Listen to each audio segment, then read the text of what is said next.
Okay, welcome back. We're looking at the whole notion of the, former president's men fighting back on the anti-corruption blitz. The papers, started from yesterday, as a matter of fact.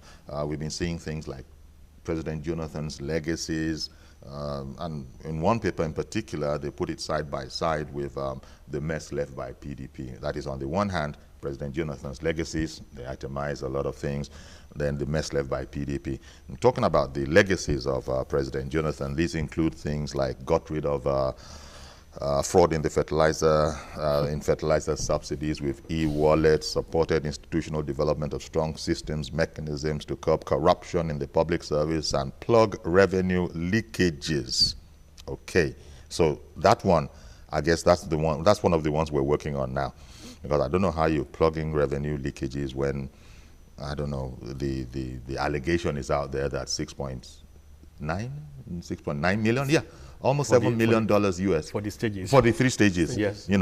All of that is, I understand, design treasury single account, introduced integrated personnel and payroll management systems, cleansing of the oil sector, tarred 25,000 kilometers of roads, promoted multinational response to Boko Haram insurgency.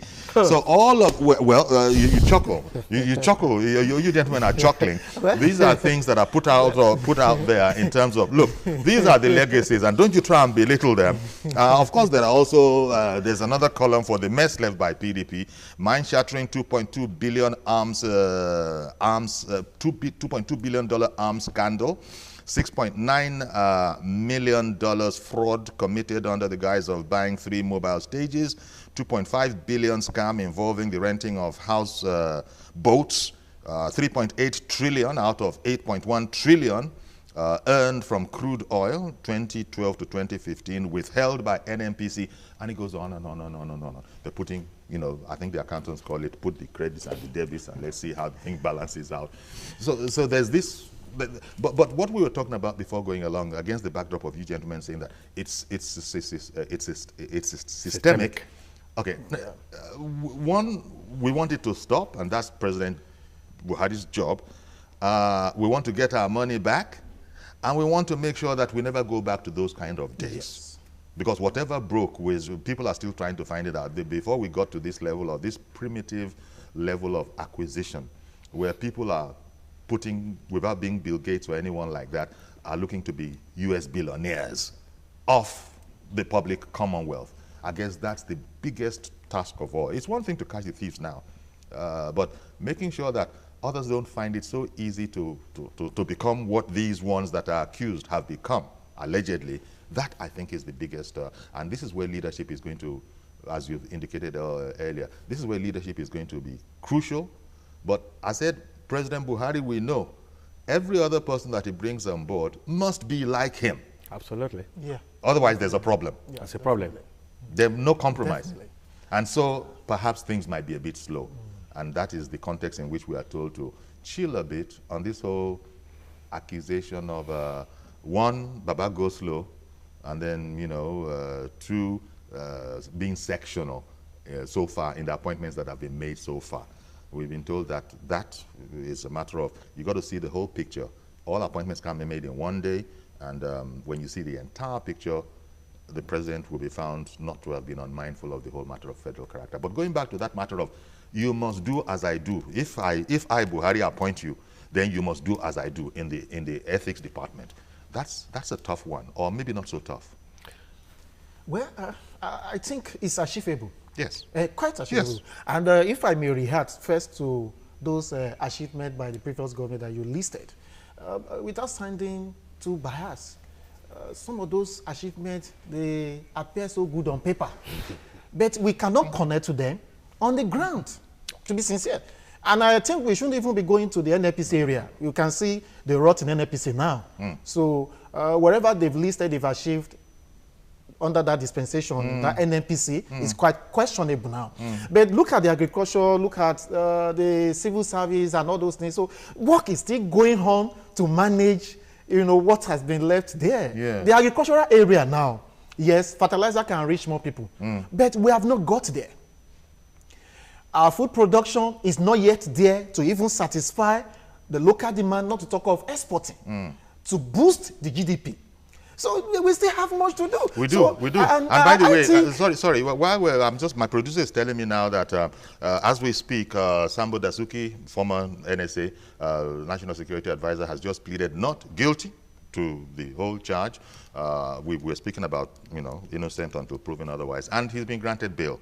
In fact, I don't know if there's actually anything like a film clip or anything like, but that's the gist of the matter. Okay, so he has pleaded not guilty, and he's been let home on bail. Well, this is Prof spoke earlier about the rule of law. It's this is the way it has to be. It doesn't matter what you think. The process will still have to be followed, the due process, and in this case, that's true. The way the public is feeling about it, because they have been the major, shall I say, victim of all these alleged crimes, they feel that anybody who is in there shouldn't be allowed home in any way, shape, or form. But it doesn't work like that. And that's another reality entirely. It doesn't work it's like a reality that. we have to Yes. live with. It's yes. a democracy. Yes. There's rule of law. They get there, they make their case, and they give them bail. Then they will come and attend to their cases. Let me, Mr. Ogaba from Makurdi, Benue State, wants to join this conversation. Good morning, sir. Yeah, good morning, my brother Yuri. Thank you for calling in. The Lord bless you for the good work. And my regards to your producer, Mr. Kola, in the studio there. And, you know us a bit. Okay. And your guest from Indeed. Virginia. I can see some air from US blowing from the screen, the TV screen to me in my room. Okay. I want to say that if Nigerians don't hold this fight against corruption, it will not take us anywhere. Because where we have descended to, the level we have descended to is just too bad. Okay. These people you're talking about are not hiding what they are doing. They are not hiding. It's not hidden.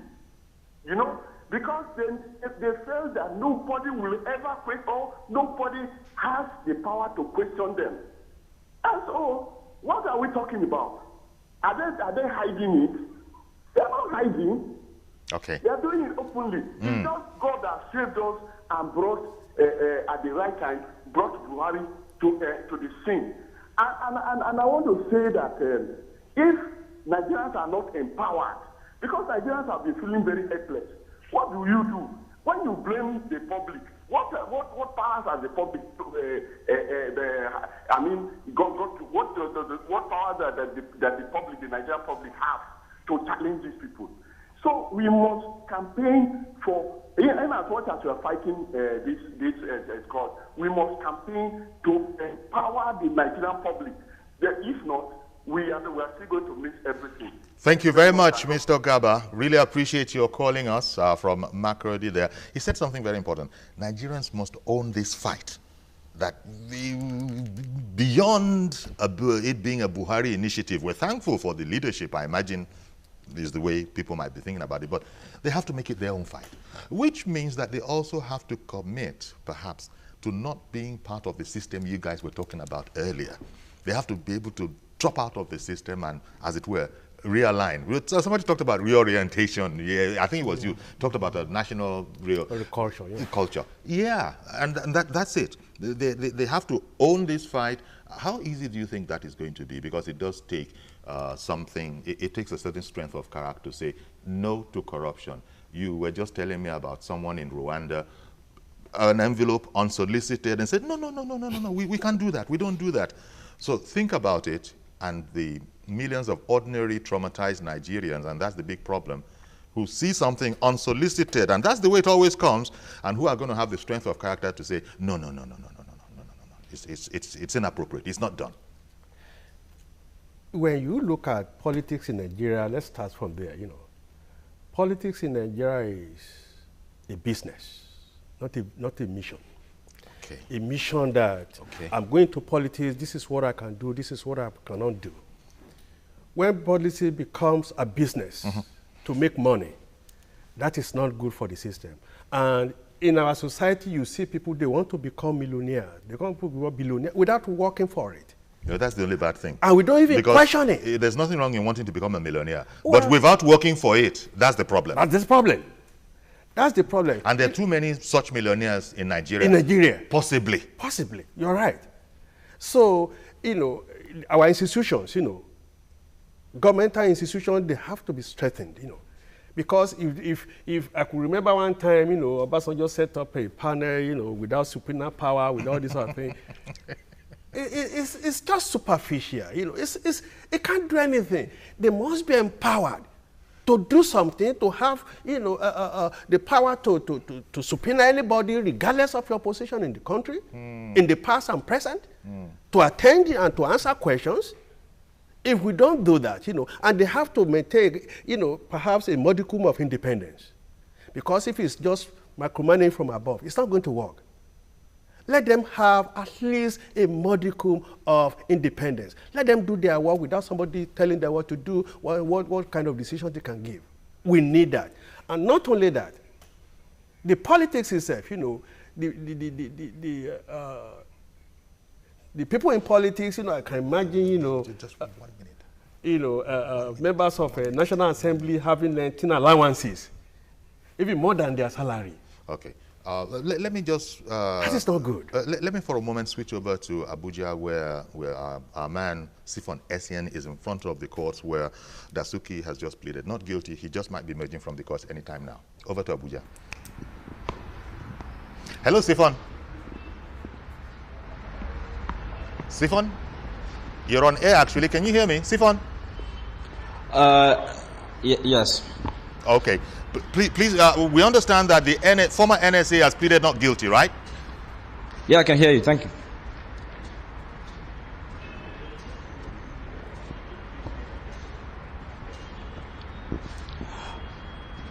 Yes, a while ago, the former National Security Advisor, retired Colonel Sambo Dasuki, pleaded not guilty to a one-count charge of being in possession of arms illegally without license. Now, that was before the Federal High Court here in the Nigerian capital, and subsequently, his lawyer, Joseph Daudo, a senior advocate of Nigeria, moved for his bail on the grounds that he's been a prominent person recognized by the government and the people of Nigeria. As such, he should be granted bail. Now, the court agreed with this argument and granted him bail on the grounds of recognizance. On the grounds of recognizance.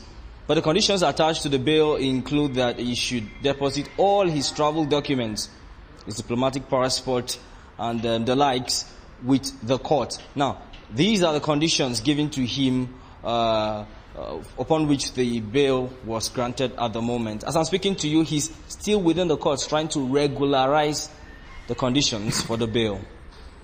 Well, I want to thank you very much, Sifon. But that was we just had to hear directly from you because we just told the news that this is what had happened. Thank you very much for joining the program. Okay, so this was expected anyway. Yes. Because, it's just the regular procedure. Yes.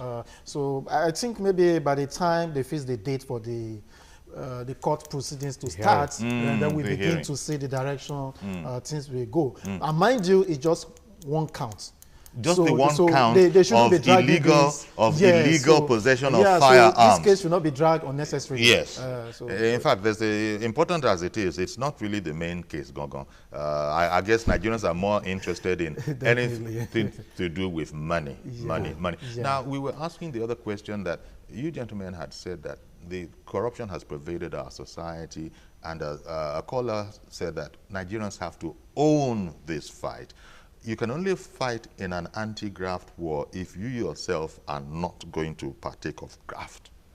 And we were looking at, considering how traumatized we had become, lack of common services, all of these kind of things.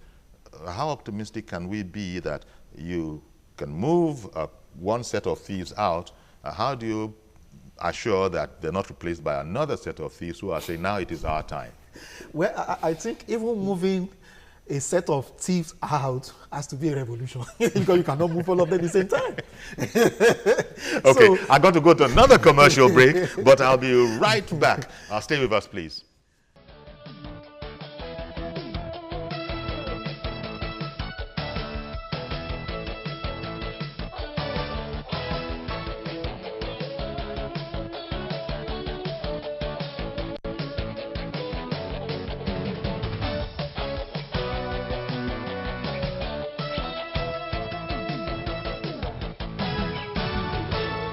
Anti-Draft War, President Jonathan's men fight back, and Prince Wise from Amuodofin is on the line. Good morning, Prince Wise.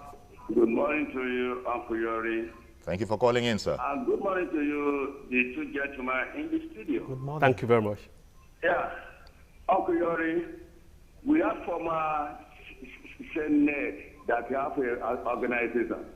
Right now they have the organization of former ministers, and they were not telling Nigeria, this is what we've done, what we are not. What have they done?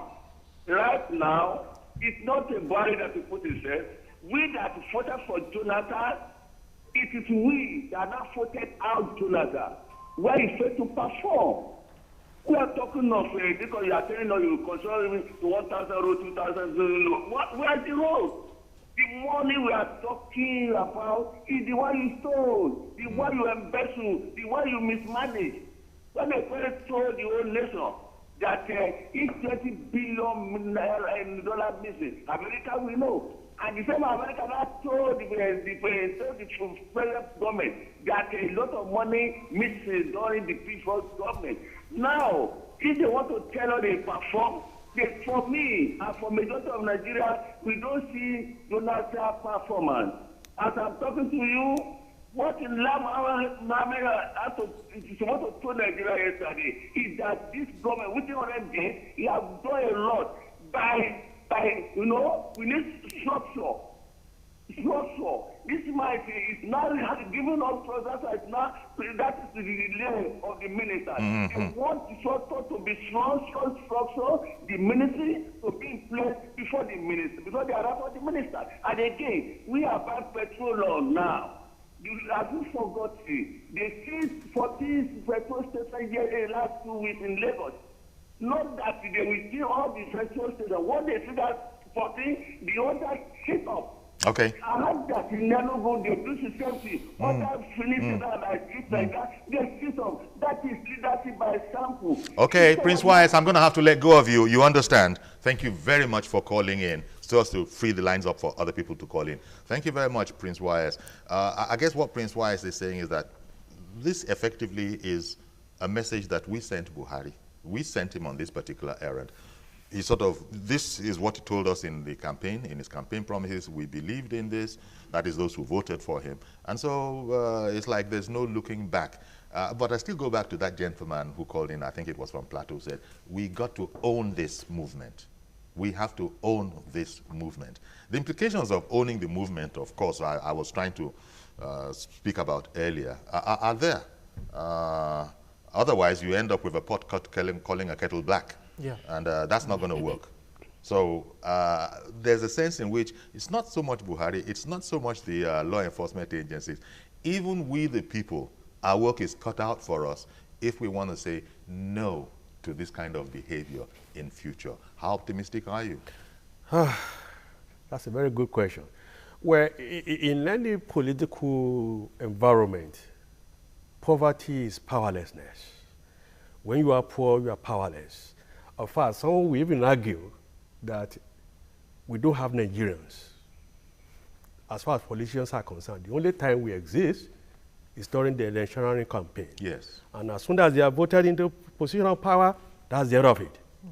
So we have to make them more accountable. And in a system that is divorced of accountability, that system cannot move forward. If somebody who is reportedly stealing money... And we've not seen very much accountability in the past. It's almost zero. Let me come back to you, Prof, because Mr. Johnson from Agege is holding on. Good morning, sir. Good morning, Oga Yori. Thank you, sir. Thank my two gentlemen over there. Thank you, sir. Indeed, Good morning. this is an African phenomenon. When you hold a thief, he will tell you, I've just come today. You know my point? It has been our character in this country. When you offend, you never agree that you have offended. If I were Buhari, I will not even say, alter any statement until I finish my job with them. And I want all these political parties, most especially the PDP, should shut up. Because we know them. That is why we voted them out. They should go and prepare for their defense. than talking that they don't do any bad thing in Nigeria. They make us poor. I am 77 years old today, but I am poor. Even my salary for my pension, 8,000, I have never received it now. And the one that ended. Did you say 8,000 naira, sir? Mr. Johnson, did you say at 77 years of age, did you say your pension is 8,000 naira? Yes. Yes. Yes. So eventually they have made us poor. That is why we voted them out. They have no say in this matter. If you are not offended, come and defend yourself if you are pensioned. That's all. You stop talking. We don't want their talk because they've deceived us. That's all. Thank you, sir. Thank you very much, Pa Johnson, for calling in. I mean, that speaks eloquently. This is the kind of thing that arguably ought not to be like that. That single gentleman that called in. Are we saying that this country, this society, at its wealth cannot do better than what that last example sort of indicated? I guess that's the task for Buhari and his people moving ahead.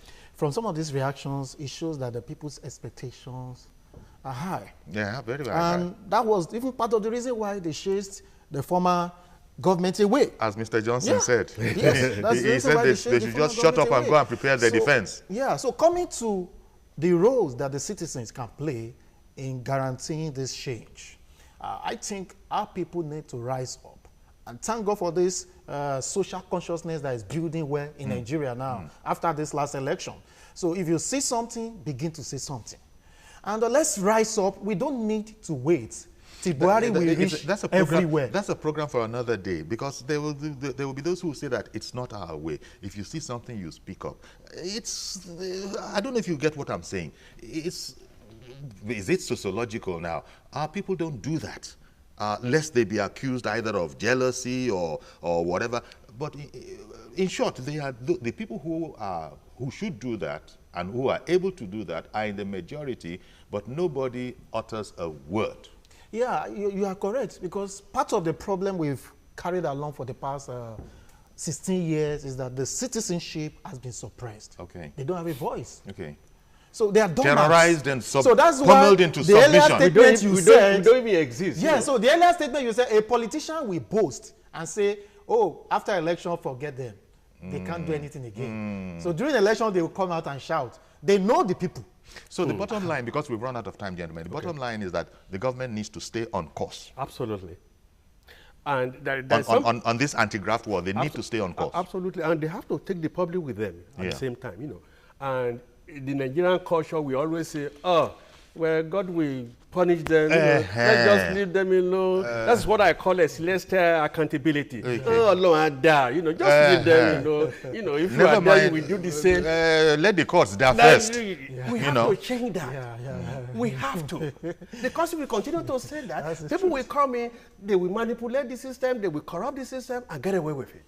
So it's like there should be no letting up. No, not at all. Contrary to the opinion in some quarters. I actually believe there should be no letting up. In fact, you even hear some people say, oh, that man, they say it stole 20 years ago. This is 2015. Let's face the people that stole yesterday. But if we're going to move forward, Buhari should look into every book that needs to be looked into. Okay. Yes. And at this point now, I would suggest we should have a scapegoat to strengthen the fight. Scapegoat is not the right word, because, you know, scapegoat is not the right word. We should have one or two an example. Yes. We should have one example. Yes. A public official. One or two examples. So that as because a scapegoat, by definition, is somebody you just throw in there. It's just say, let that one answer for the sins of God. I think we should have some examples. Driving the message that we're really serious on this crusade. Thank you very much, Mr. Daniel Akinlami. Thank you very much for coming on. And also to you, former Prof, Dr. Akin Falaiye. Thank you very much. Thank you for having me. Really enjoyed your insights here. I'll see you tomorrow, God willing. I'm Yori Falaiye. Bye-bye for now.